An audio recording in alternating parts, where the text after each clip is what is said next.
Mapanganib pero kailangan nang ikonsidera ang pagpapatupad ng law enforcement operation sa binabantayang Baho de Masinloc o Panatag Shoal. Itong pahayag ng isang eksperto upang mayalis ang madiskubring moving structure sa loob mismo ng ating teritoryo. Magbabalita si Edniel Parosa.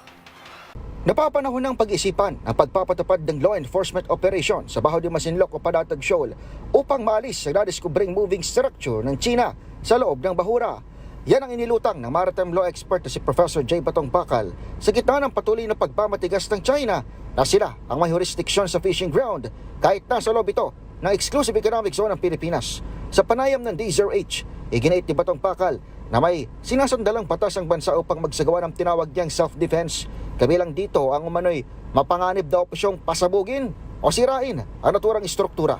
So, meron din tayong choice, medyo dangerous man o medyo critical man, no, to invoke yung self-defense ng ating territory, no? Ayun.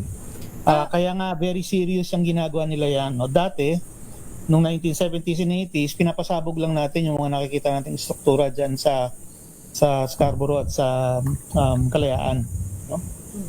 Baka kailangan nating pag-isipan ngayon kung kailangan nating gawin uli yun, no?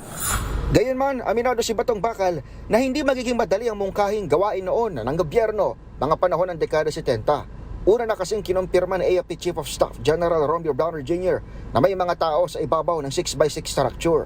Kung hahatakin man ang mga ito, sinabi ni Batong Bakal na magiging pahirapan ang pagpasok sa mababaw na Scarborough Shoal at posibleng pagmulan pa nga ng panibagong komplikasyon.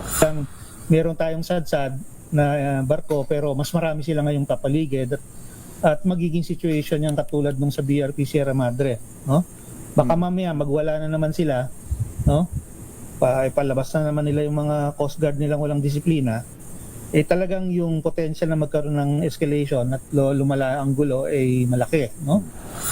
Batay sa assessment ng National Task Force for the West Philippine Sea, maaari umanong gamit sa illegal research ang naturang struktura. Pangamba ng mga opisyal at eksperto gaya na lamang ni Batong Bakal, kung hindi man maagapan, baka magaya ang Scarborough sa Mischief Reef na kalaunay tinayuan ng artificial island at military base ng China.